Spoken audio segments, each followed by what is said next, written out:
নমস্কার, মৌপ্রিয়ার পরিবারের একটি নতুন ভিডিওতে আপনাদের সকলকে স্বাগত জানাই। আশা করছি আপনারা সকলেই খুব ভালো আছেন।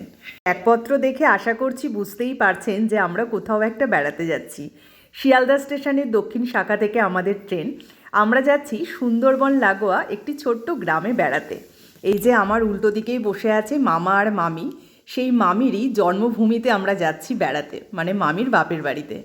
সকাল সকাল নিয়ে এসছে মামি আমাদের জন্য ফ্লাক্সে করে চা। গরম চায়ে চুমুক দিয়ে আমাদের যাত্রা শুরু হলো।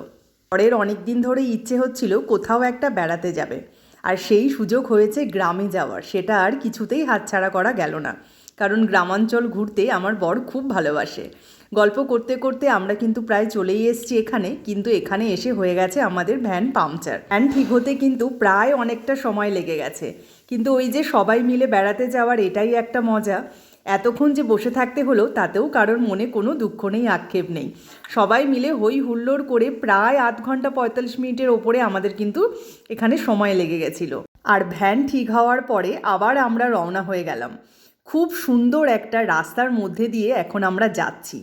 এত অপূর্ব লাগছে যে সবার মন পুরো ভরে গেল। গান গাইতে হই হুল্লোড় করতে করতে আমরা প্রায় মামিদের বাড়িতে পৌঁছেই গেছি। ভ্যান থেকে নেমে আমাদের আবার একটা টোটোও করতে হয়েছিল। যাক, অবশেষে ভালো ভালো করে আমরা কিন্তু মামিদের বাড়িতে পৌঁছেই গেলাম। কিন্তু স্লিপ কোনটায় গিয়ে ঠেকবি ঠিক নেই, নাপছিল ছাকা লাগছিল একবার ডাকবে।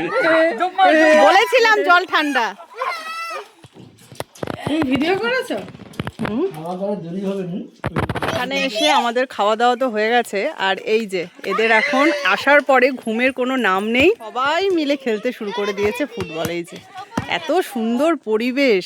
আর আরেকজনকে দেখাই, সে আবার গাছের উপরে উঠে বসে আছে। কি গো, এই তুমি গাছে উঠে বসে আছো? কি কাণ্ড! হনুমান নেই বলে পাটটা নিতে হবে। এত সুন্দর লাগছে না চারিদিকটা, মানে বলার মতো না। এখানে দেখুন কি সুন্দর গাঁদা ফুলগুলো হয়েছে। ভিডিওটি তাহলে এই পর্যন্তই। ভালো লাগলে একটি লাইক করে দেবেন।